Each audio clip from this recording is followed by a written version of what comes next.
Selamat siang semuanya. Perkenalkan, nama saya Wilson Cuaca, Managing Partner dan Co-Founders dari East Ventures. Jadi saya bercerita sedikit dulu sebelum masuk ke topik utamanya. Industri digital di Indonesia itu sekarang menjadi industri primadona, di mana setiap aspek dari kehidupan kita ada aja produk digital yang kita pakai sehari-hari yang membuat kita lebih nyaman, membuat kita lebih gampang dan lebih efisien. Tapi dulu, 10 tahun yang lalu, itu nggak seperti begini. Fakta di lapangan 10 tahun yang lalu itu, di tahun 2009 tepatnya, ada sekitar 30 juta pengguna internet di Indonesia dibanding dengan total populasi yang 230 juta. Artinya pengguna internet di Indonesia itu sekitar 13%. Dan kalau kita lihat di negara-negara lain, itu jauh di atas sana. Itu fakta pertama. Fakta yang kedua, karena negara kita itu, kita perhatiin, itu menggunakan alfabet, menggunakan abjad. Sangat gampang sekali untuk kita mengadopsi produk-produk digital dari luar negeri. Pada saat itu, Facebook, Twitter, itu semua udah dipakai sama banyak orang.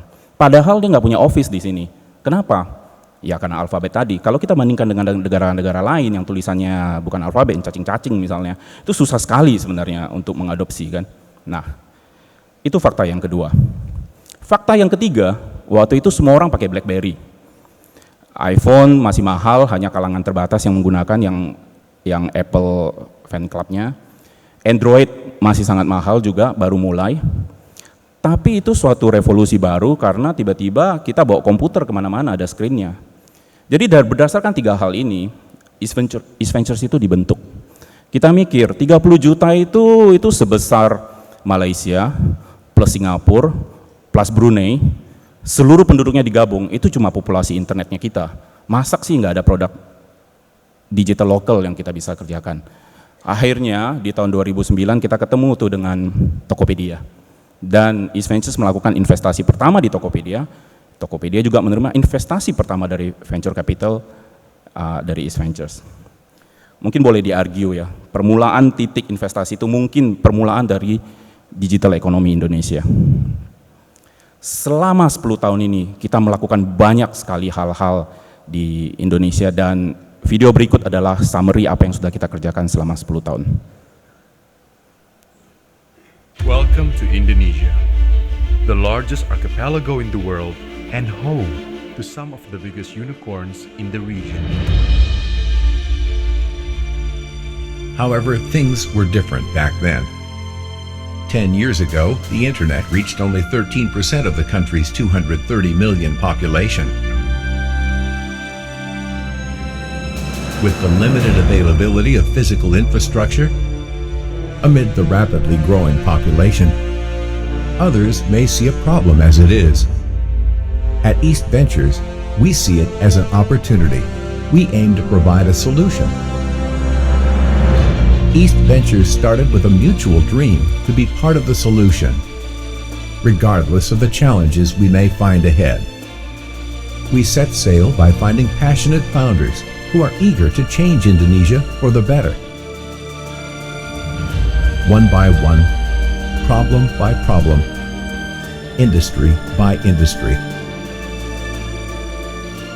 Our founders work hand in hand, forming a solid and integrated ecosystem by investing in a range of business verticals starting from marketplace, fintech, logistics to new retail.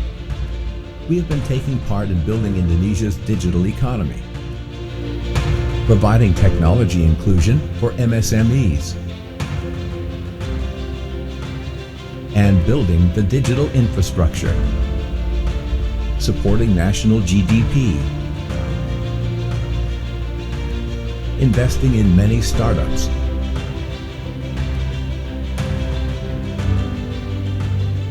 increasing access to information,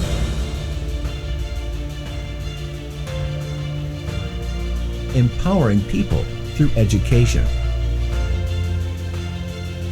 enhancing access to the beauty industry, and strengthening the logistics network.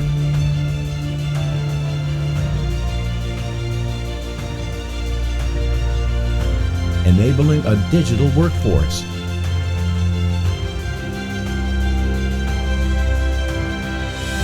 Providing flexible offices. Today, Indonesia has one of the biggest digital economies in the world,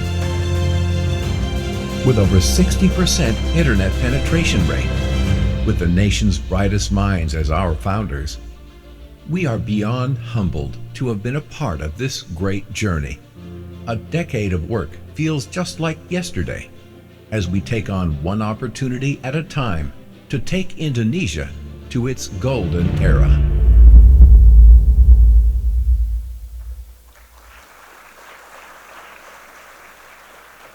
Thank you. Kita beruntung sekali ya bisa mensupport banyak sekali the brightest mind in this country. Semua foto-foto yang di sana itu adalah putra-putri terbaik Indonesia yang mencoba menyelesaikan masalah-masalah yang kita hadapi dengan teknologi. Itu 10 tahun yang lalu. Sekarang kita ada di mana? Indonesia itu adalah negara penghasil unicorn paling besar di Southeast Asia. Nomor 1. Penting nggak sih sebenarnya menjadi unicorn? Sangat tidak penting. Yang paling penting itu sebenarnya adalah value creation. Problem-problem apa saja yang bisa kita solve. Dan karena kita itu adalah market yang terbesar di Indonesia, di Southeast Asia, maka sepantasnya memang kita menjadi penghasil company-company besar terbesar di Indonesia. Kita juga pengguna internet terbesar di Indonesia market. In terms of the number of internet users, 171 juta. Kalau tadi saya ngomong tentang Malaysia plus Singapura plus Brunei, 171 sekarang ini kira-kira Jerman 80 juta, Inggris 60 juta, Spanyol 40 juta, digabung semua. Itulah besarnya pengguna internet di Indonesia. Jadi kalian harus merasakan how big the potential di Indonesia. Itu yang di sebelah kiri saya, yang warnanya nggak biru, digabung semua pun nggak segede kita. Itu totalnya kira-kira 161 juta. Dan kita juga menjadi pasar ekonomi digital terbesar.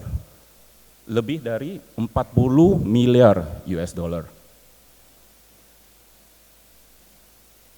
Nah, tapi investasi yang masuk ke Indonesia itu masih nomor 2 dibandingkan dengan Singapura.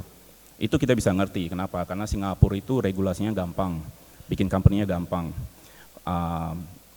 ramah terhadap investor. Tapi saya yakin angka ini akan bisa berubah cepat sekali. Kita bisa menjadi nomor 1 lagi. Kalau regulasi kita berubah, deregulasi dilakukan, mungkin Omnibus Law itu bisa membantu dan sebagainya. Jadi kita sangat optimis sekali. Saya juga mau cerita sedikit ya. Jadi saya itu sering di Singapura dan saya itu sering diundang untuk ngikutin mungkin sarapan, bicara, panel segala macam. Kadang-kadang diundang oleh organisasi-organisasi dari negara maju yang ceritanya membawa negara-negara berkembang, misalnya dari US mereka datang, mereka bawa tuh negara-negara dari Amerika Selatan, terus cerita, oh ini negara berkembang, mungkin kalian dari Indonesia itu bisa mencontoh apa yang mereka lakukan di digital ekonominya mereka di sana. Kadang-kadang dalam hati itu saya jengkel sekali.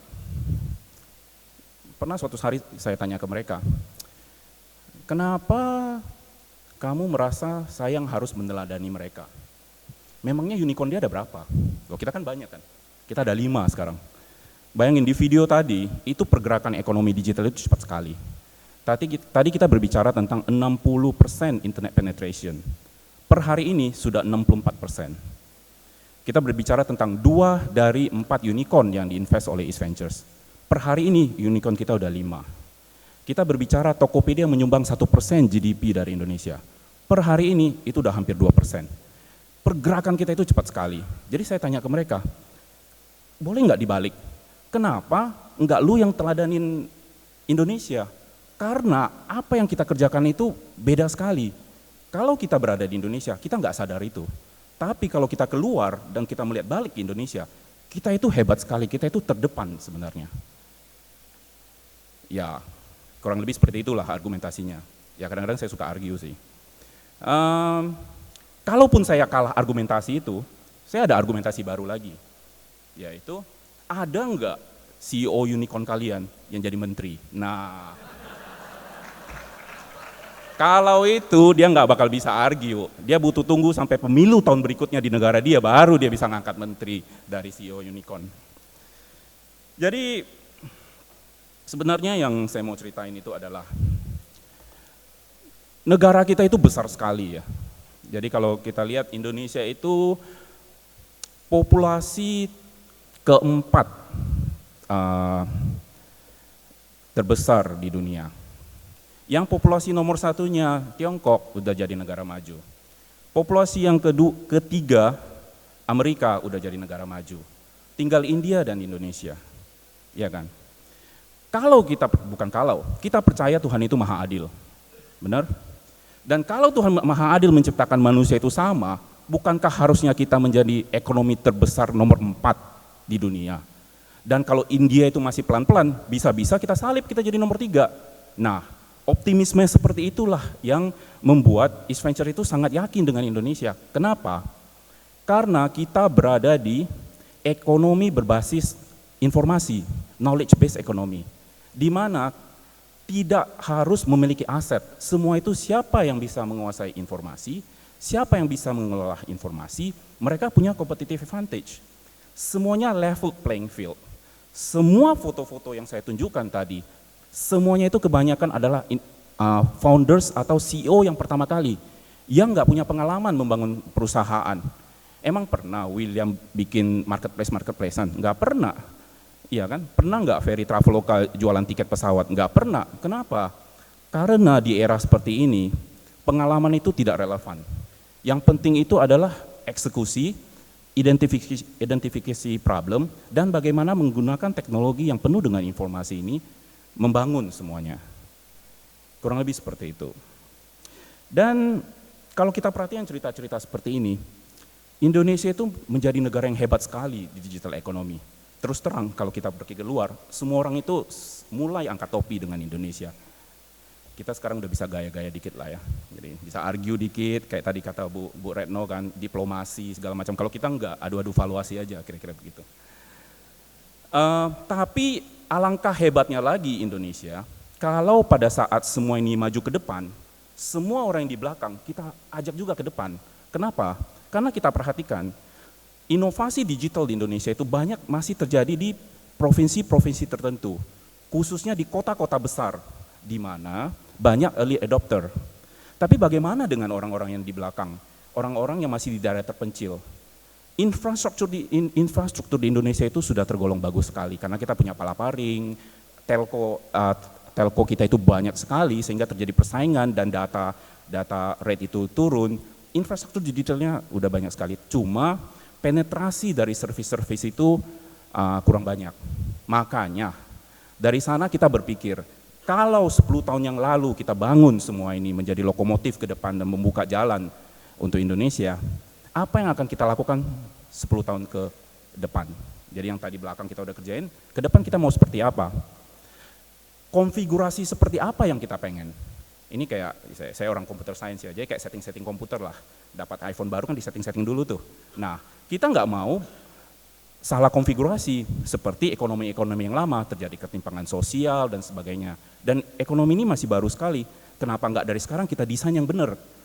Oleh karena itu, dari sana makanya East Ventures bersama dengan Kata Data memikirkan bagaimana caranya kita mewujudkan keadilan sosial bagi seluruh rakyat Indonesia, seperti kata di dalam Pancasila, melalui keadilan digital bagi seluruh rakyat Indonesia. Tapi caranya gimana? Ya kan? Caranya gimana? Kita nggak bisa melangkah kalau kita nggak punya peta. Kita nggak bisa melangkah kalau kita nggak punya strategi, nggak punya. Kita harus tahu kita ada di mana, sehingga tujuannya jelas dan kita bisa melangkah dan tepat sasaran. Oleh karena itu, kami hari ini meluncurkan yang kita sebut dengan East Ventures Digital Competitiveness Index. Peluang dan tantangan ekonomi digital di 34 provinsi di Indonesia dan 24 kota-kota terbesar di Indonesia. Sehingga kita bisa mapping nih, apa sih yang terjadi sebenarnya di Indonesia. Kenapa? Kalau ada kota-kota yang maju ke depan, Artinya kalau kalian bikin startup, kalian harusnya target kota-kota itu. Kalau ada kota-kota yang terbelakang, artinya startup-startup besar harus masuk ke sana untuk membantu kota-kota yang lebih terbelakang. Seperti begini pemetaan provinsinya. Kita masih bisa melihat kalau DKI Jakarta itu mendominasi. Indeks ini tidak berarti setiap orang itu harus buat startup di tempat yang indeksnya rendah. Itu salah kaprah. Karena startup itu kayak tanaman. Dia itu nggak bisa sembarangan tumbuh di setiap tempat. Ada ekosistemnya, ada tanah yang bagus, yang subur, ada investornya, ada infrastrukturnya. Yang paling penting itu adalah konektivitas. Banyak sekali investor itu nggak mau ke satu kota tertentu kalau nggak ada direct flight misalnya, karena habisin waktunya dia. Nah, jadi tidak semua tempat itu harus memiliki menginkubasi startup. Tapi yang kita inginkan adalah service-service dari digital di kota besar itu bisa dibawa masuk ke dalam. Ini berdasarkan provinsi ya. Dan yang menarik itu adalah Kalimantan Timur. Ternyata indeks Kalimantan Timur itu kita temukan lumayan tinggi dibanding yang lain. Malah mengalahkan misalnya Sumatera Utara atau ya tempat-tempat yang lain ya.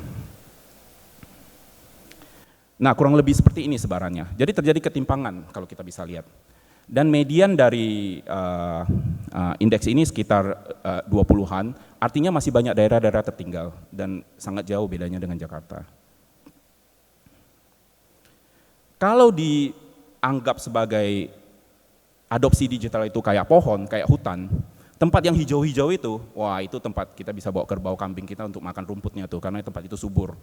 Jadi startup itu kalau mau target tuh yang hijau-hijau semua. Tempat-tempat yang kuning itu yang gersang. Nah, tugas startup gede itu adalah nanam pohon di sana. Bawa service digitalnya, bikin hijau. Semakin hijau artinya semakin merata. Seperti itu visinya kita. Dan kalau kita perhatiin dari pemetaan kota, Jakarta masih nomor 1, Bandung nomor 2, Surabaya nomor 3, kayaknya semua masih benar. Tapi tiba-tiba di nomor 9 itu ada Malang.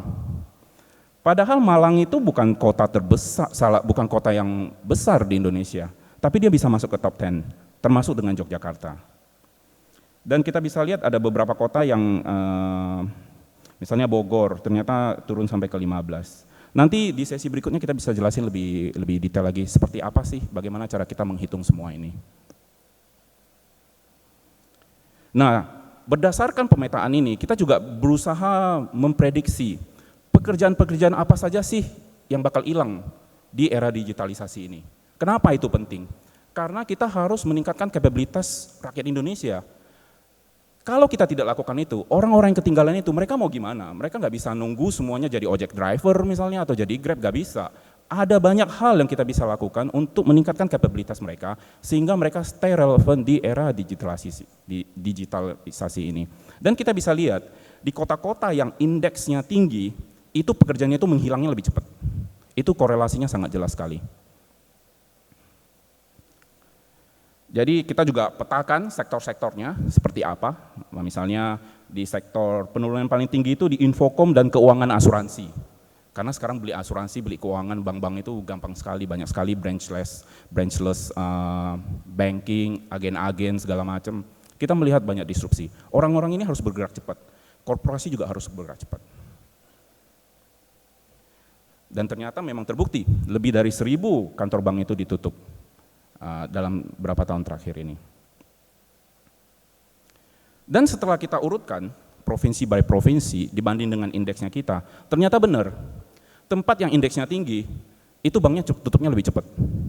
Saya nggak tahu ada korelasi atau enggak, tapi kira-kira begitulah kata datanya. Kata datanya.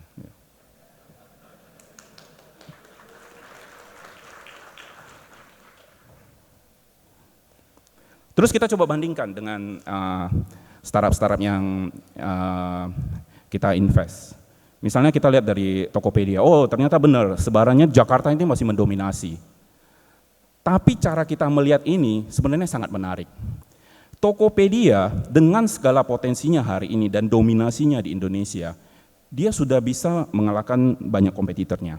Dan ternyata penetrasinya ke banyak kota-kota ini masih ada gap. Artinya Tokopedia itu bisa lebih gede lagi kalau dia kerjain semuanya. Makanya mereka punya namanya toko cabang, mereka mulai masuk ke logistik segala macam karena mereka mau memeratakan semua ini. Di sisi lain Traveloka juga unik nih, karena kita perhatiin daerah wisata yang indeksnya terlalu tinggi, tapi ternyata adopsi dari user Travelokanya tinggi. Jadi sebenarnya Traveloka itu menjadi driver untuk mendigitalisasi banyak user, karena kebutuhannya nyata. Mendingan dia beli Traveloka yang lebih murah, lebih bagus, lebih cepat, lebih gampang, dan otomatis dia harus belajar menggunakan mobile phone-nya misalnya untuk membeli. Jadi sebenarnya ini kita sebut dengan vicious cycle. Jadi ada infrastruktur yang bagus, ada produk yang bagus, ada user yang bagus, dibikin lagi infrastruktur yang bagus, dibikin lagi user yang bagus, dibikin lagi market yang bagus. Jadi bakal terus dan ini nggak akan berhenti. Teman-teman di Gojek juga men-sharekan datanya mereka. Dan juga salah satu startup yang lagi hotnya sekarang ya, Ruang Guru. Nah, Ruang Guru ini unik lagi kalau kalian perhatiin. Mau indeksnya tinggi nggak tinggi, adopsinya tinggi sekali. Kenapa? Karena kebutuhan pendidikan di Indonesia itu sangat-sangat kritikal. Dan semua orang tua itu pengen anaknya lebih pintar. Dan jelas-jelas pendidikan itu akan membawa ke kesejahteraan kehidupan yang lebih baik. Jadi dari sini kita bisa melihat perusahaan-perusahaan besar ini menjadi driver dari adopsi digitalisasi. Dan membuat daerah-daerah yang indeksnya ketinggalan itu bisa meningkat. Ini untuk perusahaan-perusahaan besar yang mendapat pendanaan di atas 100 juta US dollar. Yang kecil-kecil gimana? Sebagai gambaran, kita juga bandingin beberapa misalnya Circlo. Circlo itu e-commerce enabler. Jadi kalau kita mau jual tas di NTB misalnya, mau masuk Tokopedia, mau masuk Bukalapak, mau masuk yang lain, aduh pusing nih, satu-satu harus register ke Circlo aja. Nanti dia urusin semuanya, gudangnya dia urusin. Ini namanya e-commerce enabler. Circlo harus kerja lebih banyak. Penetrasinya kurang, CEO-nya di sini tadi saya lihat ya. Sekalian ini. Moka itu MPOS. MPOS artinya kalau kita buka kafe atau kita buka restoran tinggal beli satu iPad sama Android, udah langsung jadi register. Bisa terima OVO, bisa terima GrabPay, gak ada GrabPay ya, OVO, GoPay, dan sebagainya. Link aja, Dana, harus disebut semua ntar marah lagi. Ya. Nah jadi, dan kita bisa perhatiin, agak unik, di Bali ternyata banyak yang pakai itu. Kenapa? Karena di sana kan banyak toko-toko kecil, entrepreneur kecil, dan mereka itu pengen bisa hidupnya lebih baik. Jadi, regardless startupnya itu besar, startupnya kecil, apapun yang kita lakukan, yang kita bawa ke daerah-daerah, sebenarnya itu adopsinya sangat bagus sekali. Dan Airy Rooms itu network hotel, di mana hotel-hotel kelas bintang misalnya 1, 2, 3 itu di-branded oleh Airy, kemudian dikasih standarisasi, diberikan fasilitas, diberikan booking online segala macam, sehingga hotel-hotel itu jadi canggih. Nah, ini sangat mendukung nih nanti kalau Pak Jokowi ada program 5 Balinya, 10 Balinya, dan ini bisa membuat digital capability dari sektor pariwisata kita itu meningkat tinggi. Dan itu terbukti, kita bisa lihat di Bali misalnya, itu sangat tinggi sekali adopsinya. Jadi, kira-kira seperti itulah dampak dari indeks ini pada saat kita compare dengan semua portfolio kita. Dan kita berharap ini bisa menjadi kompas, ini bisa menjadi seperti penerang, sebenarnya kita mau ke arah mana. Setiap tahun kita berharap kita bisa review ulang indeksnya, dan kita berharap jenjangnya itu jangan terlalu tinggi. Semakin semuanya itu semakin mendekati angkanya, deltanya itu semakin rendah, itu artinya kesetaraan digital itu terbentuk. Dan ini kita harus lakukan dengan cepat sekali. Jadi untuk yang ingin mendownload ini tersedia gratis, hasil kerja dari tim Kata Data dan juga dari tim East Ventures, bisa langsung di-download di websitenya East Ventures. Pelajari, analisa, ada banyak kesempatan yang bisa kita gunakan untuk membangun Indonesia melalui digital. Karena kalau bukan kita, siapa lagi? Kalau bukan sekarang, kapan lagi? Terima kasih.